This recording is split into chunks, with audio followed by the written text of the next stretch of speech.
you look at primary school, it was only 9.7% in 1996, and in 1997 it was only 9.8%. In 1998 it was only 16.9%. Just this for example. But now let us look at the last budget, whereby education was considered as the highest. It was only 16%. It was only 16%. And even out of that 16%, we need to understand the average standard in the African or developing countries is 26%. Please, are we doing justice to education? We are not doing justice to education. I have a lot of backups here, which probably if they are exposed, you could see the magnitude of the differences and some of the things. Once people hear that education has the highest share, they might think that the share is only on probably enrollment or facilities or other things. But if you look at it and you look at the analysis, you could see the huge sum of the amount allocated to education is more on so many things that actually they are not quite relevant to the real problem that we have. Really what we need in our classrooms, we need to have better classrooms. We need to have better facilities. We need to train our teachers, because in the data here, I think more than 36% of our students, of our teachers are not trained teachers. So we need to make a very huge investment. And also if you look at it, you could see a lot of waste in the allocation. Please, I will just give you a reference. Look at the analysis on the allocation. You could see in traveling in and out of the country, a huge sum of amount has been allocated in that area. Who is going where and who is coming to Nigeria? With respect to that. But in terms of the facilities, look at what is being allocated to library and the furniture. It is something actually we need to look at. We cannot change situations unless if we realize what others actually have done to change the real situations. Let me just remind all of us here what happened in the United States of America in 1909 when the first man landed on the moon, who was a Russian. US realized that it is a very great threat to them, and now what they did not do anything except going back to education sector, and now started promulgating so many acts. Among the acts that were promulgated, there was National Defense Education Act, which we're supposed to actually come up with in our assemblies. How can we defend our country? Defending our country then tantamounts to going back to promulgate so many pro-counseling acts and also education acts in 1950s. And that also tantamount to establishing Boston Vocational Bureau in 1959 in the United States of America. Anybody who is actually in line of vocational guidance knows that in 1959, Boston Vocational Bureau was established, and it was established not just by government, but by philanthropists, by religious people, by those people that are concerned, philanthropists, in the well-being of individuals in the society. Why?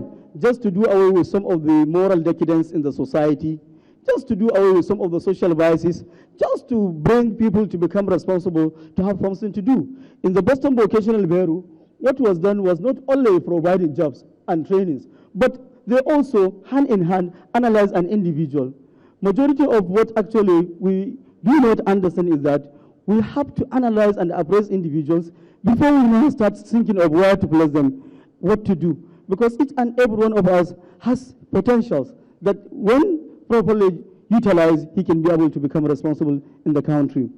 Let me quickly rush again back to the slides.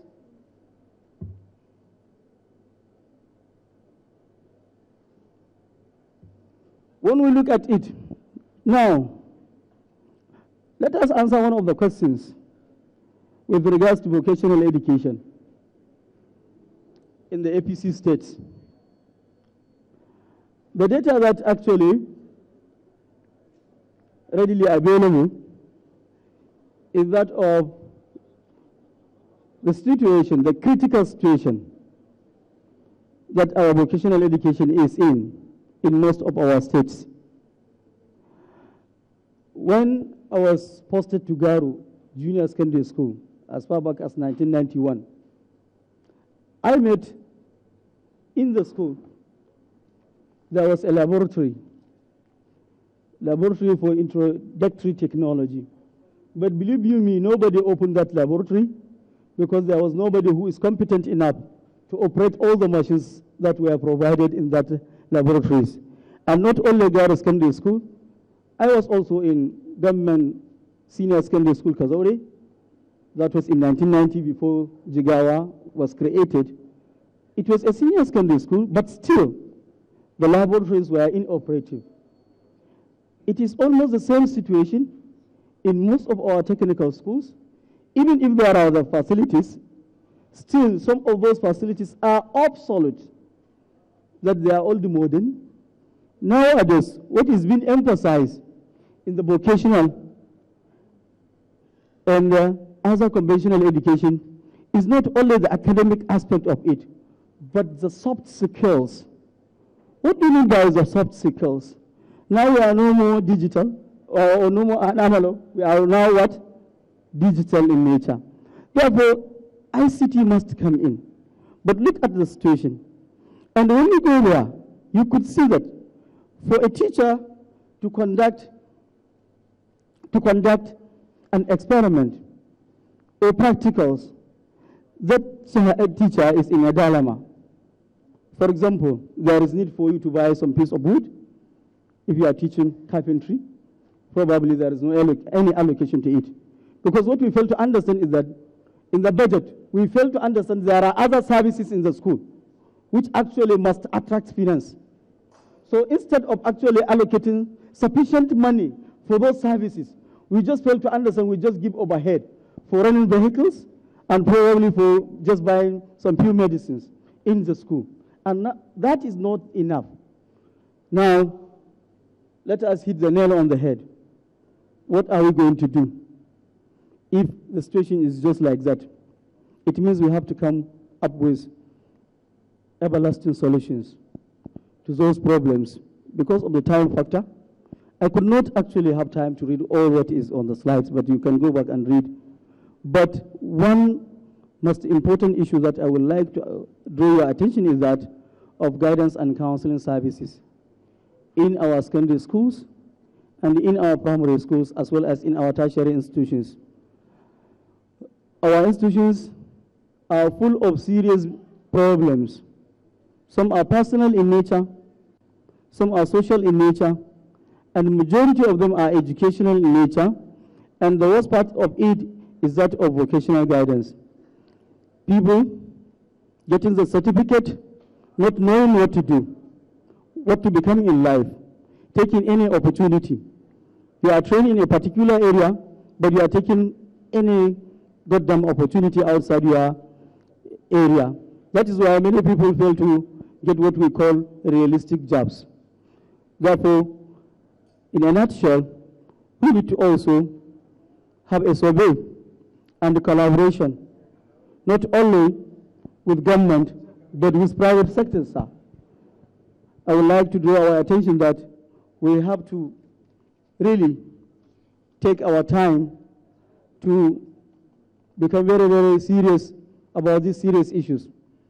Once 40 million children are unemployed in our society, it means we are harboring 40 million problems that could tantamount to what? Serious insecurity in the nation.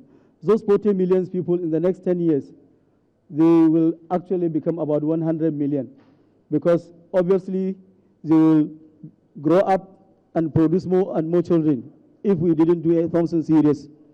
And once 40 million out of 150 million are not scared, all other people are not scared, I'm telling you.